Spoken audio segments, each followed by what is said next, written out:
ભગવાનની જય. અક્ષર પુરુષોત્તમ મહારાજની જય. પ્રમુખ સ્વામી મહારાજની જય. મહંત સ્વામી મહારાજની જય. સુરત અક્ષરધામ મહોત્સવની, ગરડા બીએપીએસ મંદિર અમૃત મહોત્સવની, મેલાણા મંદિરનો પાટોત્સવ આપણે ઉજવીએ છીએ. સૌપ્રથમ તો બધાને નવા વર્ષના જય સ્વામિનારાયણ. મૂળ તો સત્સંગની શરૂઆત તો બહુ વર્ષો પહેલા અહીં આગળ થઈ હતી, પણ એવું કોઈ સ્થાન નહોતું એટલે બધાના મનમાં રહેતું કે સ્વામી અહીંયા આગળ કંઈક એવું મંદિર થાય. ભગવાનની ઈચ્છાથી મંદિર થયું, જમીન આપણને દાનમાં વળી, તમે બધાએ થોડોક અંદર સહકાર આપ્યો એટલે મંદિર થઈ ગયું અને જોત જોતા અમે 13 વર્ષથી થઈ ગયા. અને ત્યારથી આટલા જ ઉત્સાહથી આપણે આ પાટોત્સવ ઉજવીએ છીએ. અને દિવસે દિવસે બધાનો ઉત્સાહ વધતો જાય છે, નકર જેમ જેમ જૂનું થાય ને એમ ઉત્સાહ ઘટતો જાય. પણ આપણે જોઈએ છીએ દર વર્ષે જેના તરફથી પાટોત્સવ હોય ને એવો ઉત્સાહ રહે. સ્વામી આપણે કોઈ ખામી રાખવી નથી, ઉલટાની આપણે બ્રેક મારવી પડે કે આટલું પૂરતું છે અહીંયા. પણ ઉત્સાહ દિવસે દિવસે વધતો જાય છે. હજી તો મંદિર બન્યું ત્યાં વળી રિપેરિંગનો સમય આવી ગયો. એટલે આપણે ત્યાં પહેલેથી એક કહેવત ચાલી આવે છે ને, નગારા તગારા ને તાવડા, એ ચાલુ રહે. પણ હવે એ કહેવત બદલાવાની જરૂર છે. પહેલા તગારા હતા પણ હવે તગારાથી મેળ ખાય એવું નથી. જેસીબી આવી ગયા. અત્યારે સુરત અક્ષરધામનું કામ ચાલે છે, તમે જાઓ તો 8-10 જેસીબી હાલતા હોય, 1-2 પોલા પોકલેન હાલતા હોય, ક્રેનો કેટલી છે, ડમ્પરિયા અને પેલા મિક્સર મશીનના પ્લાન્ટ ને. આપણને એમ થાય કે કોઈ મોટી ફેક્ટરી કે કંપની ઊભી થઈ રહી છે એવું આપણને લાગે, કારણ કે એ સ્કેલનું કામ થાય છે. તો અહીંયા પણ આવું સુંદર મંદિર તૈયાર થયું. બધા હરિભક્તોએ ખૂબ સેવા પણ કરી અને ત્યાર પછી દર વર્ષે આવો પાટોત્સવ ઉજવાય છે. અને હમણાં પૂજ્ય સોમપ્રકાશ સ્વામી કહ્યું તમે બધા ભેગા થાવ, તમે આવશો, પણ આ બધા ભેગા દિવાળીએ જ થાય, એ સિવાય તો અહીંયા વડીલો હોય. અને અમે ઘણી વખત હું વાત કરું છું, પૂનમની સભા થાય ને અમારા ગઢડામાં, તો ત્યાં કઈ આપણે યુનિફોર્મ નથી. નકર આપણી શિબિર હોય એમાં યુનિફોર્મ હોય, ભાઈ વ્હાઈટ એન્ડ વ્હાઈટ માવું અથવા તો આપણા સ્વયંસેવકનો ડ્રેસ હોય. પણ પૂનમની સભામાં કોઈ ડ્રેસ કોડ નથી, છતાંય અમારે બધા વ્હાઈટ એન્ડ વ્હાઈટમાં હોય.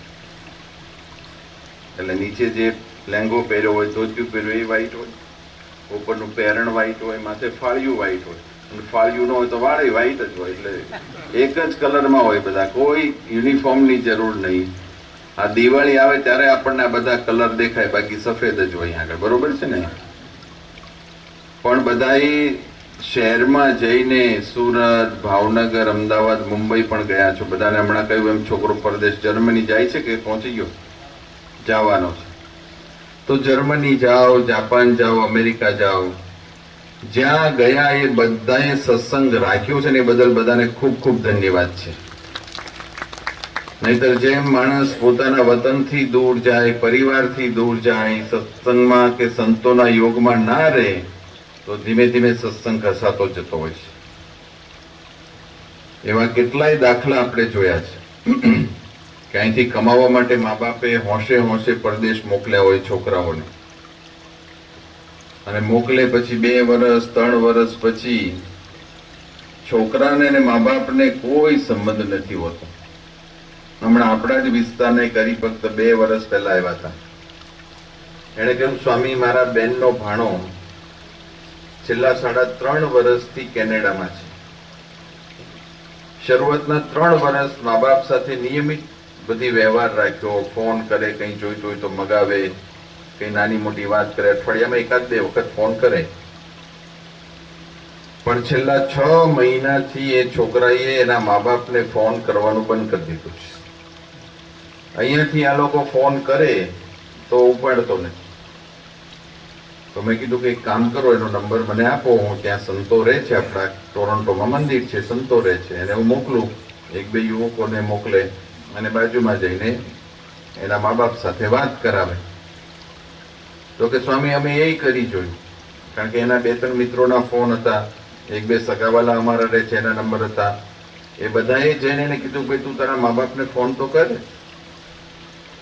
તો કે હવે મારે મારા મા બાપ હારે કોઈ સંબંધ નથી, મને ઈચ્છા થશે ત્યારે હું ફોન કરીશ, તમારે કોઈએ મને આગ્રહ કરવાનો નહીં. એના શબ્દો છે. તો મેં તો હવે શું કરશો? તો કે સ્વામી બેન બનેવીએ કેનેડા જવા માટે વિઝા એપ્લિકેશન આપી છે, એ જો મંજૂર કરે તો સીધા ત્યાં જઈને ઉભા રહે તો છોકરો કદાચ પાછો આવે, બાકી અમારે ભૂલી જવાનો છે. આ વાત હું અડતાળાના એક બે હીરાના ઉદ્યોગપતિઓ હતા મોટા, કે જેનું નામ છે ત્યાં સમાજમાં, એની સાથે હું વાત કરતો હતો. મેં આવો પ્રસંગ બન્યો છે. તો મને કે સ્વામી તમને તો એક પ્રસંગની ખબર છે, અમને આવા 7-8 પ્રસંગની ખબર છે. આપણા વિસ્તારનું એક અત્યંત પ્રસાદીનું ગામ, એનો દીકરો ઓસ્ટ્રેલિયા રહે, એના બાપુજી અહીંયા રહે, એને કેન્સર, એક વખત ઓપરેશન કરાવ્યું, સારું થઈ ગયું, વળી પાછું ફરીથી કંઈક ગાંઠ મોટી થઈને ઓપરેશન કરવાનું. તો એને છોકરાને ફોન કર્યો, બેટા તું અહીંયા આવ્યું તો દવાખાને જવા આવવામાં મારે સારવાર કરવાની હોય તો તમારે. એના પપ્પાએ કહ્યું કે બેટા આ જે કે હું મહેનત કરી છે, મારું ઘર, ખેતીવાડી, કંઈ પણ મારી મૂડી છે બધી તારા માટે તો છે, હું કોના માટે કમાઉં છું? તો તું આવ્યું તો મને સારું લાગે ને. તો કે જો પપ્પા તમે મારા માટે કમાતા હો અને તમે એવું કહેતા હો કે આ મૂડી તારી છે, તો મારે તમારી મૂડીમાંથી એક પૈસો જોતો નથી, પણ હું આવવાનો નથી. હવે છતાંય છોકરાએ મા બાપ છોકરા વગરના થઈ ગયા. તો ભલે હું તો કહું છું દેશ પરદેશ જાઓ, તમે કરોડોની સંપત્તિમાં આવડતો કોઈ ના નથી, પણ પોતાનું વતન અને પોતાના મા બાપને ભૂલતા નહીં. અને એના માટે પ્રમુખ સ્વામીએ દેશ દેશમાં મંદિર બાંધ્યા છે કે આપણને આપણું ઘર અને સંસ્કૃતિ યાદ રહે.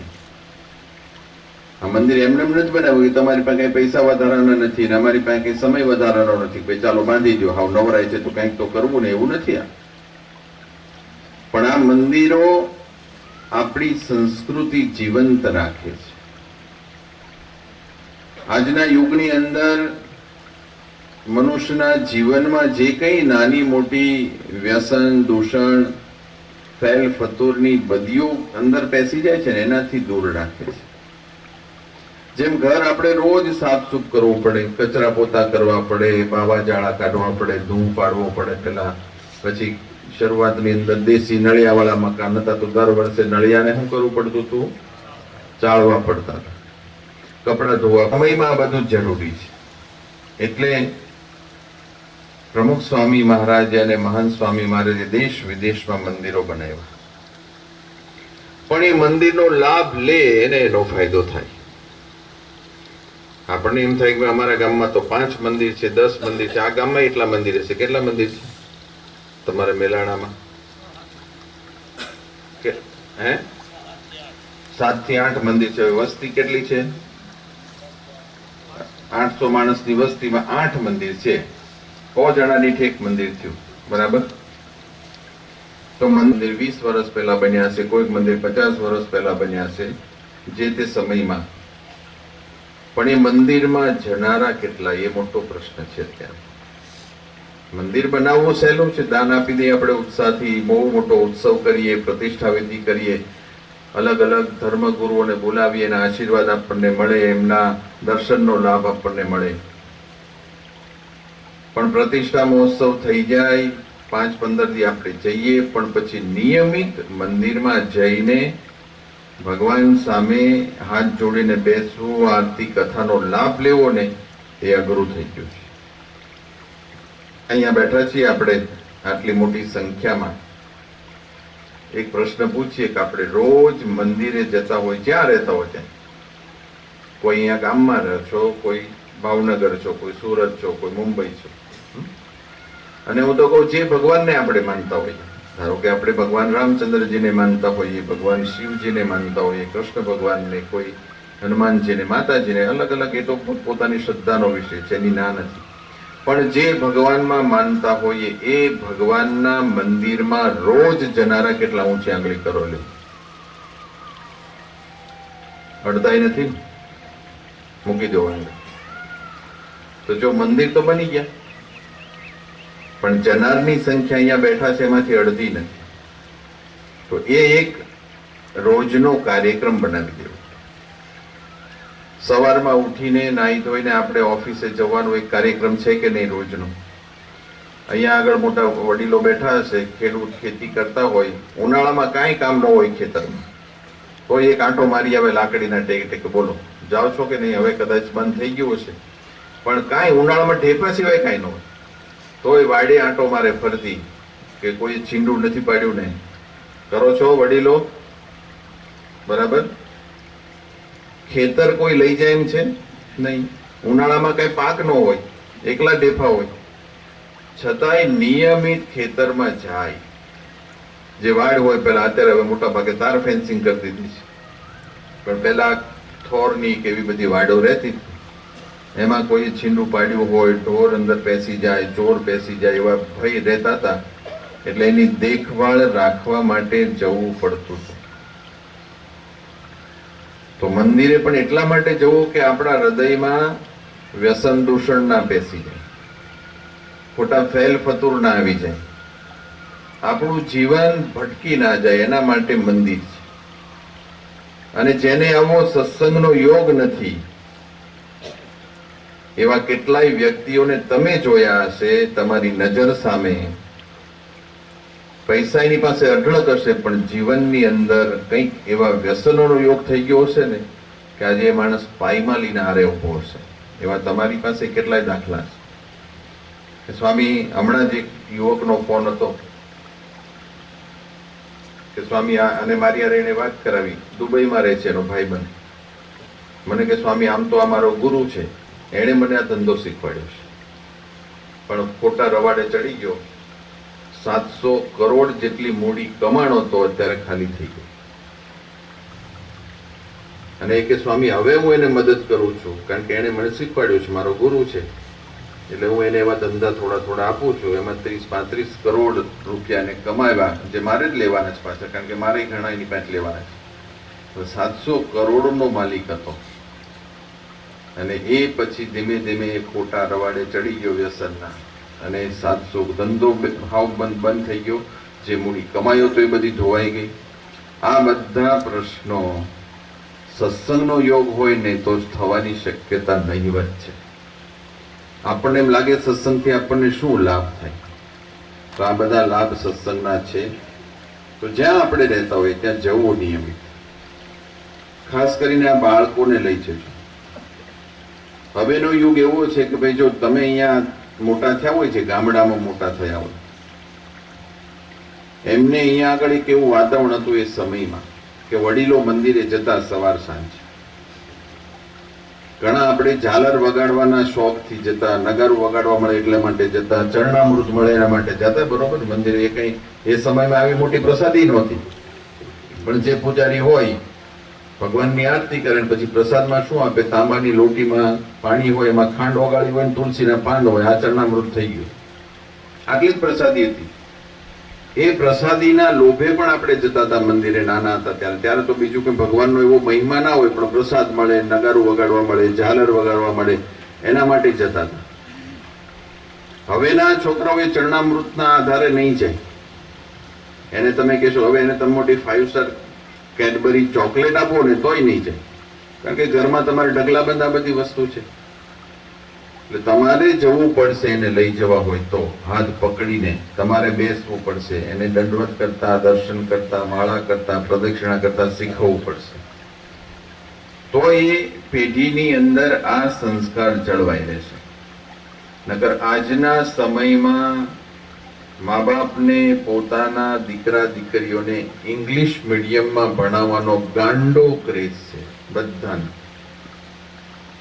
સ્વામી, મારા છોકરાને તમારે ઇંગ્લિશ મીડિયમમાં જ મૂકવો છે. હવે આપણને ગુજરાતી હરખું નથી આવડતું, તો ભલે છોકરાને ભણાવવાની ના નથી, ઇંગ્લિશ મીડિયમમાં ભણે, એક ભાષા છે, એક માધ્યમ છે, એ ખોટું નથી. તો ઇંગ્લિશ મીડિયમમાં ભણાવો, પણ એનાથી ડબલ તમારે ઘરે એના સંસ્કાર જાળવા મહેનત કરવી પડશે. હા, બહુ હકીકતની વાત છે. મા બાપને બહુ મોટો અંતરની અંદર ઉમળકો હોય કે મારા છોકરાને મારે ડોક્ટર બનાવવો છે, પાયલોટ બનાવવો છે, એન્જિનિયર બનાવવો છે. આ તો ના નથી, બનાવો, પણ પેલા તમારો તો બનાવો. તમારો હશે ને તો ડોક્ટર તરીકે તમને કામ લાગશે, એન્જિનિયર તરીકે તમને કામ લાગશે. પણ એ છોકરો તમારો જ નહીં રહ્યો તો તમે શું કરશો? જીવ બાળવા સિવાય પછી કાંઈ નહીં વધે. એટલે આ બાળકો માટે થઈને પણ મંદિરમાં આવવું. ખાસ તો અત્યારે હમણાં વાત કરી પૂજ્ય સ્વામિપ્રકાશ સ્વામી, પ્રમુખ સ્વામી મહારાજે આજથી 40-50 વર્ષ પહેલા ઘર સભાની ભેટ આપી, કારણ કે પરિવાર બધાના એક રહે. આજના સમયની અંદર તમને બધાને અનુભવ હશે. પહેલા હું ગઢડા મુકાયો આજથી 25 વર્ષ પહેલા, ત્યારે માંડ વર્ષમાં એકાદ છૂટાછેડાની વાત આપણને સંભળાતી. હવે એક અઠવાડિયું ખાલી નથી જાતું. કોઈ હરિભક્ત આવે, સ્વામી અમારા પરિવારની અંદર મારા કાકાના દીકરાના કે મારા મામાના દીકરાના, મારી બેનના ભાણાના છૂટાછેડા થયા, લગ્ન થયા, 1 વર્ષ થયું હોય. તો કેમ આ બધા પ્રશ્નો ઉભા થયા? કારણ કે અત્યારના સમય પ્રમાણે માણસ પાસે સમૃદ્ધિ વધી પણ સહન શક્તિ ઘટી, સમજણ ઘટી, સામેની વ્યક્તિને સમજવાની તૈયારી ઓછી થઈ. બસ મને મારા જીવનમાં કોઈ ડિસ્ટર્બન્સ ના કરવું જોઈએ, થઈ ગયું ને બધા. મારી પર્સનલ લાઈફમાં કોઈ દખલગીરી ના કરે. મારે મન ફાવે ત્યારે ઉઠવું, મન ફાવે ત્યાં હરું ફરું, ખાવું, એ બધું જ કરવું. મને કોઈ ટોકનાર ના હોવું જોઈએ ઘરમાં. એટલે ટોકે તો મા બાપ નથી ગમતા, ટોકે એવા વડીલો નથી ગમતા આપણને. પતિ પત્નીને એકબીજાને કંઈક બંધનમાં મૂકે તો એ નથી ગમતું, તરત છૂટાછેડા. તું તારે રસ્તે, હું મારે રસ્તે. થાય છે. અહીંયા વડીલો બેઠા છે, એમણે 40, 50, 60 વર્ષ પહેલા લગ્ન કર્યા હશે. એ સમયમાં મૂર્તિઓ સીધો કન્યાને જોવા જતો નહીં, વડીલો નક્કી કરતા, બરોબર ને?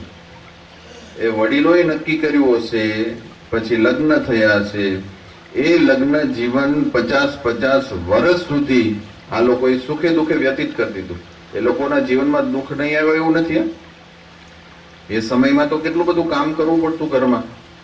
વહેલા ઉઠવાનું, 4 વાગે ઉઠીને ફળિયું વાળવાનું, ઢોર દોવાના, છાણ વાસીદા કરવાના, છાશ વલોવાની, ગામમાં કૂએ પાણી ભરવા જવાનું, નદી તળાવે કપડાં ધોવા જવાના, એ બધું કરીને પાછું ખેતરમાં કામ કરવાનું. ખેતરેથી કામ કરીને આવીને પાછું ઘરનું કામ, બધું જ કામ કરવાનું હતું. ઘરમાં એવી સુવિધાઓ, લાઈટ પંખા નહોતા, સવારમાં ઉઠીને દળનું દળવાનું. પેલા આ બધા જ પ્રશ્નો હતા, છતાંય વડીલોએ આ પરિસ્થિતિમાં પોતાના લગ્ન જીવનના 60-70 વર્ષ કાઢી નાખ્યા. અને આજે તો મૂર્તિઓ 50 કન્યા જોવા જાય, બરાબર? કન્યા છે 50, મૂર્તિયાને જોવે. એમાંથી એક જગ્યાએ નક્કી થાય, પછી લગ્નની તારીખ નક્કી થાય. એની પહેલા તો બધા લગ્ન ક્યાં કરવા એવું ગોઠવાય, ડેસ્ટિનેશન વેડિંગ. ખબર છે ને ડેસ્ટિનેશન વેડિંગ? આ બાબાને ખબર નહીં બિચારા ડેસ્ટિનેશન વેડિંગ એટલે. ઘરના ફળિયામાં જ માંડવો, એમાં જ વર વિવાહ, એમાં જ જાન જાય ને પછી સામેની વ્યક્તિ જે વેવાયનું કરવું, એના ઘરના ફળિયામાં જ માંડવા નખાતા. કોઈ લગ્નની વાડી, પાર્ટી પ્લોટ, ફાર્મ હાઉસ કે મોટા રાજમહેલ ભાડે રાખવામાં આવતા નહોતા. તો અત્યારે પાછા દેશ પરદેશમાં લગ્ન કરવા જાય. જયપુર, ઉદયપુર મોટા રાજમહેલ ભાડે રાખીને ત્યાં લગ્ન કરે. પરદેશ લગ્ન કરવા જાય છે. સિંગાપોર, સ્વિટ્ઝરલેન્ડ, દુબઈ, ત્યાં લગ્ન કરવા જાય છે ને જેને સગવડ છે. તો જેને સગવડ છે જાય, કોઈ ખોટું નથી. ભગવાને આપ્યું છે તો વાપરો. પ્રશ્ન એ છે કે આટલા મોટા ખર્ચા કર્યા પછી લગ્ન થાય અને થોડો પ્રશ્ન થાય ને તો હજી તો લગ્નના બિલ ચૂકવાના ન હોય ત્યાં છૂટાછેડાના કાગળિયા શરૂ થઈ જાય છે. જોયા છે એવા તમે દાખલા? જોયા હશે. હજી તો તમને એમ થાય કે આનો ચાંદલો લખીને હમણાં આવ્યો હું તો છૂટાછેડાના સમાચાર આવ્યા ક્યાંથી? થાય છે આવું. અને હવે યાદ રાખજો, લગ્ન કરતા છૂટાછેડા મોંઘા થાય છે, બરાબર? જેટલા મોંઘા લગ્ન એટલા જ મોંઘા. તો તમે કેવું છૂટાછેડામાં શેનો ખર્ચો? શેનો હોય છે એમાં? બોલો. છૂટાછેડામાં શેનો ખર્ચો? સહી કરવાનો. છૂટાછેડાના કાગળમાં સહી કરવાના ખર્ચા છે. અને એ તમારે ધારો કે લગ્નમાં 50,000 ભાંગ્યા, 50 લાખ ભાંગ્યા હશે તો એ 75 લાખ માંગશે તો સહી કરું. એટલે હું ઘણી વખત કહું છું કે બધા લગ્નમાં વાપરી નહીં નાખતા, છૂટાછેડા હાટું રાખજો. આપણે ઈચ્છતા નથી કે થાય, પણ એ વખતે ઘણાના ઘરની અંદર પરિસ્થિતિ ના હોય ને તો એને જમીન વેચવી પડે છે, મકાન વેચવું પડે છે, ઘરેણા છે વેચી નાખવા પડે છે, ત્યારે એ છૂટાછેડા થાય છે. પણ એના કરતા એક એવું વાતાવરણ બનાવીએ આપણે ઘરમાં કે ઘરની અંદર છૂટાછેડનો પ્રશ્ન નહીં, કોઈના મન પણ જુદા ના હોય. મા બાપથી તો જુદા થવાની વાત જ ન હોય. બધાના એક મન હોય, હરી મળીને આનંદ કિલ્લોલથી આપણે રહેતા હોય. મા બાપની સેવા કરી, બાળકોને સંસ્કાર આપવામાં આપણે ધ્યાન આપીએ. કારણ કે આપણે સમાજની અંદર એકલા નથી રહેતા, આખો સમાજ હોય છે ભેગો. તો આ સત્સંગથી આ વાત આપણને શીખવા મળે છે. તો આ વાત પણ આપણા જીવનમાં દ્રઢ થાય. આ બધું જ મંદિરોના માધ્યમથી થશે. આવી વાત તમને કહેનાર કોણ છે? તમે કહો સંતો આવીને કહેશે તમને. હમણાં પૂજ્ય સોમપ્રકાશ સ્વામી વાત કરી, 1.25 કલાક વાત કરી એમણે, તો 1.25 કલાકમાં આ જ વાત હશે ને, પછી બીજી શું વાત હોય? કે આપણું જીવન કેમ વધારે સુખી બને. હમણાં ગઈકાલે મેં કાળા તળાવમાં વાત કરી હતી. મહંત સ્વામી મહારાજે આ દિવાળીમાં આશીર્વાદ આપ્યા, તો શું આશીર્વાદ આપ્યા? તમને એની વિડીયો આવી હશે. મહંત સ્વામીએ કહ્યું કે આ નવા વર્ષમાં બધા જ હરિભક્તો તને મને ધને ખૂબ સુખી થાય. પહેલો સંકલ્પ શું કર્યો એમણે ભગવાનની સમક્ષ? તમામ હરિભક્તો તને મને ધને સુખી થાય, બધા ખૂબ પ્રગતિ કરે, આગળ વધે, જ્યાં છે ત્યાંથી. કોઈ નોકરી કરતા હોય, કોઈ ધંધો, કોઈ ખેતીવાડી, છોકરા ભણતા હોય, એમાં જીવનમાં પ્રગતિ કરે. અને પછી મહંત સ્વામી મહારાજ બોલ્યા કે અમારે તમારી પાસે કોઈ વસ્તુ નથી જોતી, પણ તમે બધા સંપ રાખીને ઘરની અંદર, સમાજની અંદર, સત્સંગની અંદર સારામાં સારી સેવા કરો અને બધા ખૂબ સુખી થાવ ને, એવી અમારી ઈચ્છા છે. હવે આ દુનિયામાં કોઈ અપેક્ષા વગર આપણે સુખી થતા હોઈએ એવી ચિંતા કરે એવી કોઈ વ્યક્તિ હોય ને, એ મહંત સ્વામી મહારાજ જેવા સંત હોય. તો આપણા ગુરુ સતત આપણે કેમ સુખી થઈએ એની ચિંતા કરે છે. તો આ સત્સંગની અંદર આવતા રહેવું, જ્યાં છીએ ત્યાંથી આગળ વધવું, આપણા યોગમાં જે કોઈ આવે એને સત્સંગમાં લાવવા પ્રયત્ન કરવો. આપણા ઘરની અંદર એવું વાતાવરણ હોય કે કુસંગ આવી જ ના શકે. ફેલ ફતૂર, માવા, બીડી, સિગારેટ, આ વિડીયો ગેમ, એની અંદર આવતી જાત જાતની બધી વેબ સિરીઝ, આ બધી વસ્તુ આપણા ઘરથી હોગાવ છેટી રહેવી જોઈએ. એવું આપણું વાતાવરણ ઊભું કરવું પડશે. અને જો એ નહીં કર્યું તો ધીરે ધીરે આ બધી વસ્તુ ક્યારે આવીને આપણા પરિવારને ભરખી જશે ને એની ખબર નહીં પડે. એટલે બધા જાગ્રત રહેજો, સત્સંગના યોગમાં રહેજો, મા બાપની સેવા કરજો, બને એટલી સત્સંગની સેવાની અંદર પણ વિશેષ સમય આપજો. 24 કલાકમાંથી 2 કલાક, 1 કલાક, અડધો કલાક છેલ્લે સત્સંગ માટે, પૂજા પાઠ, આરતી, કથા, થાળ, ચેષ્ટાગાન, વાંચન એ બધું કરજો. જો એ બધાથી છૂટ્યા અને એકલા મોબાઈલમાં ડૂબ્યા, એકલા વ્યસનમાં ડૂબ્યા ને, તો આવતી પેઢીને, કદાચ આપણે તો બહુ વાંધો નથી, અત્યારે 50, 45, 60 પહોંચ્યા છીએ, પણ આવતી પેઢીને બચાવવી અઘરી પડશે. આ મંદિરોના માધ્યમથી પ્રમુખ સ્વામી મહારાજે, મહંત સ્વામી મહારાજે અભિયાન ચલાવ્યું છે.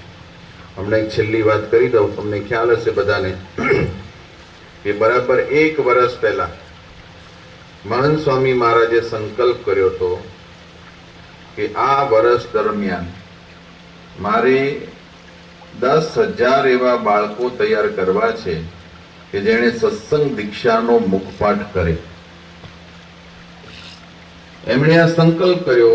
આપણી સત્સંગ પ્રવૃત્તિ, બાળ પ્રવૃત્તિ, મધ્યસ્થ કાર્યાલય છે, એના બધા સંતોએ પછી સર્વે કર્યું કે આપણા જેટલા બાળ મંડળો ચાલે છે એમાંથી કેટલા જણા મુખપાઠ કરશે. તો મહંત સ્વામીએ 10,000 કે 11,000 નો સંકલ્પ કર્યો. અને સામે 33,000 છોકરાઓએ તૈયારી બતાવી કે અમે મુખપાઠ કરશું. અને 1 વર્ષ સુધી આ બધા બાળકોએ બીજા કોઈ પ્રોજેક્ટ નહીં, આપણા બાળ મંડળના પણ પ્રોજેક્ટ નહોતા, કોઈ બાળ પારાયણ કે રમતોત્સવ હોય, ઉનાળાના વેકેશનમાં કઈ કાર્યક્રમ આપતા, બધું બંધ. બાળકને એના અભ્યાસ અને આ મુખપાઠ, આ 2 જ પ્રોજેક્ટ કરવાના. 33,000એ સંકલ્પ કર્યો. આખા વર્ષ દરમિયાન આપણા કાર્યકર્તાઓ, સંતો, એ બાળકના માતા પિતા, એમના વાલીઓએ સખત પુરુષાર્થ કર્યો. એમાં 3.5 વર્ષના બાળકથી માંડીને 13.5 વર્ષના બાળકો સુધી એ બધાએ મુખપાઠ કર્યો.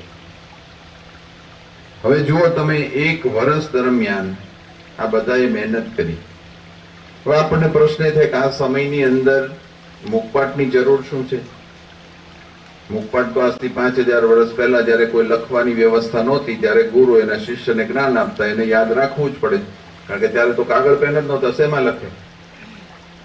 એ સમયે મુખપાઠ જરૂરી હતા. પણ અત્યારે શું કામ? અત્યારે કાગળ પેન પ્રિન્ટમાં બધી વસ્તુ મળે છે. કદાચ વાંચતા ન આવડતો હોય તો હવે ઓડિયો બુક આવે છે, શ્લોક બધા બોલીને સાંભળી શકાય આપણે. તમારા મોબાઈલની અંદર આખી સત્સંગ દીક્ષાની અત્યારે જેટલા પણ ધર્મગ્રંથો છે બધા આવી જાય. તો મુખપાઠ શું કામ કરવાનો અત્યારે? ખોટો ટાઈમ બગાડવાનો છોકરાને. આપણને એમ લાગે કે ભાઈ અત્યારના સમયમાં આ મુખપાઠ કઈ જરૂરી નથી. આપણે કોઈનો ફોન નંબર યાદ રાખીએ છીએ. હવે શું કરીએ છીએ? ફોન નંબર ભાઈ તો બોલ આલું સેવ કરી લો ફોનમાં, બરોબર? યાદ રાખવાનું આપણને ટેવ નથી. તો આ છોકરાને 315 શ્લોક મુખપાઠ શું કામ કરવાના? પણ મહંત સ્વામીએ જે આજ્ઞા કરી છે ને આજના સમયમાં અત્યંત જરૂરી છે. તમે કહેશો કે કેમ? તો તમે જુઓ કે આજના સમયમાં માણસ પૈસે ટકે ખૂબ સમૃદ્ધ બન્યો. પહેલા કરતા સુવિધા વધી. પહેલા સાયકલમાં એક વ્યક્તિ, એક સાયકલમાં 2 જણા બેહીને જતા હતા આપણે. હવે લગભગ ઘરે ઘરે ગાડીઓ થઈ ગઈ. સારા બંગલા, મકાન, ખાવા પીવાનું, રહેવા જમવાનું બધું જ અત્યારે એટલું બધું આધુનિક બની ગયું છે કે બહુ આપણને ભીડો રહ્યો નહીં. એ સમયમાં માણસના મન છે ને તકલાદી બન્યા. તમે જોજો, પેલા ગમે તેવા દુકાળ પડતા તોય માણસો છે એ સુખ દુઃખમાં પાર કરી નાખતા હતા. હવે એક નાનો પ્રશ્ન પણ માણસને હલબલાવી નાખે છે. છોકરાને 2% ઓછા આવ્યા પરીક્ષાના પરિણામમાં અને આપઘાત કરી નાખે છે. તમે સાંભળ્યા છે ને એવા પ્રસંગ? ઘણી જગ્યાએ છોકરાને મા બાપે મોબાઈલ લેવાની ના પડી અને છોકરીએ આપઘાત કર્યો હોય એવા કિસ્સા સમાજમાં બને છે. સાયકલ લેવાની ના પાડી, છોકરાએ આપઘાત કર્યો હોય એવા પ્રશ્નો બને છે. મન છે ને સાવ તકલા. એક નાનો પ્રશ્ન પણ સહન નથી કરી શકતા એટલે આપઘાતના માર્ગે વળે છે. અને આજે ઘણા મા બાપને મેં સાંભળ્યા છે, સ્વામી એને બહુ મારે નથી કેવું, કંઈક અવળું પગલું ભરી લેશે તો છે ને બધાને પ્રશ્ન, તમે શું કામ છોકરાને એનું મન ગમતું કરવા દો છો? ઘણી વખત તમને ખબર છે કે આવડે રસ્તે જાય છે, પણ જો વધારે કહીશું તો આપણા હાથમાંથી છોકરો જાય, આપણી દીકરી જતી રહે, એવા પણ મા બાપને ભય છે.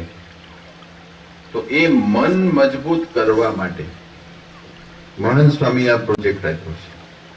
તમે કલ્પના કરો કે 1 વર્ષ સુધી આ છોકરાઓને, આમાંથી છે કોઈ છોકરાએ મુખપાઠ કર્યો હોય? 315 બેઠા છે, ઉભા કર્યા હતા. હવે અત્યારે 2 ફરી ઉભા નથી કરવા, પણ એ છોકરાને મુખપાઠ રોજ 1-1.5 કલાક મહેનત કરવી પડે, 365 દિવસ.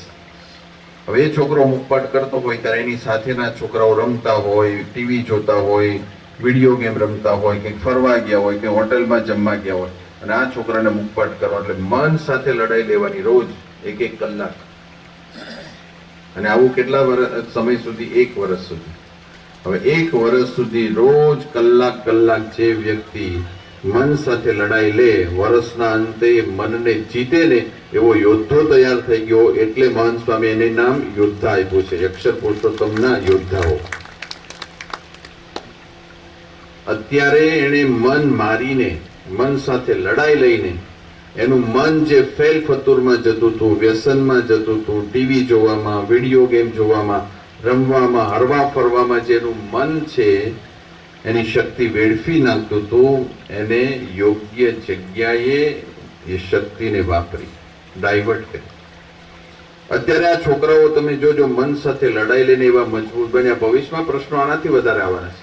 ત્યારે એ મન સામે ઝૂકશે નહીં, મન સામે હારશે નહીં, મનને જીતીને જે પ્રશ્ન આવે એમાંથી બહાર નીકળશે એવા તૈયાર થયા છે. એટલે મહાન સ્વામી મહારાજે એક અભિયાન આપ્યું અત્યારના સમયમાં અત્યંત આવશ્યક છે કે મન છે ને એ માણસને થકવી દેતું હોય છે, હરવી દેતું હોય છે, ખોટા રવાડે ચડાવી દેતું હોય છે. એમાંથી બચવા માટે મન સાથે લડાઈ લેવી ને એ એકમાત્ર ઉપાય છે. અને લડાઈમાં આપણે જીતીએ ક્યારે કે આવા સત્પુરુષના આશીર્વાદ હોય ને તો જ જીતાય, નકર મન જીતવું એ સૌથી અઘરું છે. અને મહાન સ્વામી એ કાર્ય કરી બતાવ્યું, એમના આશીર્વાદથી આ છોકરાએ કાર્ય કરી બતાવ્યું. મહાન સ્વામીએ ભલે 11,000 છોકરાઓને આવા તૈયાર કરવા છે એવો સંકલ્પ કર્યો, ભલે 33,000 છોકરાઓએ ફોર્મ ભર્યા, પણ એમાંથી અડધા તો પહોંચી ગયા. આ ગઈ દિવાળી એટલે હમણાં 4 દિવસ પહેલા જ એક વર્ષ દરમિયાન જે છોકરાઓએ 315 શ્લોકનો મુખપાઠ કર્યો હોય એવા છોકરાઓની યાદી તૈયાર કરી 15,400 છોકરાઓએ આ સંસ્કૃતની અંદર 315 શ્લોક મોઢે કર્યા. 15,400 છોકરા, આટલી નાની ઉંમરના છોકરાઓ છે બધા. ઘણાને ગુજરાતી વાંચતા નહોતું આવડતું, લખતા નહોતું આવડતું, એમની માતા છે બોલે અને છોકરો એની પાછળ ગોખે, એમ કરી આખી ચોપડી મોઢે કરાવી છે. તો આ એક કાર્ય અહીંયા આગળ આપણે કરી રહ્યા છીએ. એમાં આપણે બધાએ જોડાવાનું. સત્સંગલક્ષી જે કંઈ નિયમો હોય, એકાદશી, ઉપવાસ, આપણી રવિ સભા, એ બધું કરીને આપણો સત્સંગ દ્રઢ થાય અને ભગવાનનું ભજન કરતા કરતા પોતાનું જીવન આનંદથી વિતાવે એવી આપણે મહારાજ સ્વામીને પ્રાર્થના કરીએ. શ્રી સ્વામિનારાયણ ભગવાનની જય.